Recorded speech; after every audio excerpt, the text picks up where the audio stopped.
L'homme au chapeau a maintenant un nom. Il s'agit donc de Faisal Cheffouf. Oui, il a été identifié grâce au témoignage du chauffeur de taxi qui a conduit les 3 terroristes à l'aéroport, Faisal Cheffouf. Il a été donc reconnu par cet homme. C'est lui qui porte une casquette et des lunettes sur cette image publiée par les forces de police belges. Il y a eu des perquisitions chez lui, aucune arme n'a été retrouvée. Et je vous le rappelle, Faisal Cheffouf, il a été arrêté il y a 2 jours par la police. On le sait, c'est le procureur général belge qui l'a expliqué.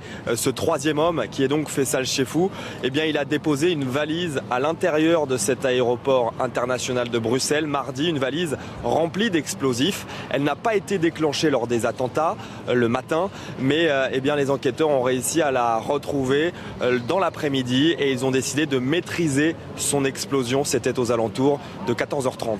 Thomas, on va également faire un point parce que les 4 terroristes de Bruxelles du 22 mars ont maintenant tous les 4 un nom et une image. On sait réellement qui ils sont.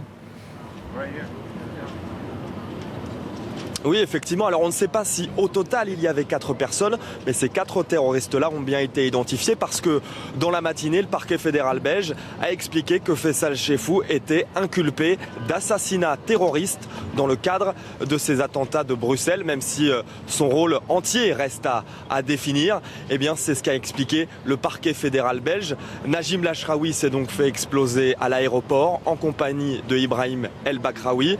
Le frère d'Ibrahim El Bakraoui, Khalid, lui, était dans le métro et il y a donc maintenant Faisal Cheffouf qui a laissé cette bombe à l'aéroport, bombe qui a été déclenchée par les démineurs belges après les attentats. Reste une donnée assez intrigante, une information assez incroyable. Faisal Cheffouf, il a été arrêté il y a 2 jours et il a été arrêté ici, devant la porte du parquet fédéral belge. C'est le porte-parole du parquet qui l'avait dit à l'époque et on ne sait toujours pas ce qu'il venait faire ici, quels étaient ses projets.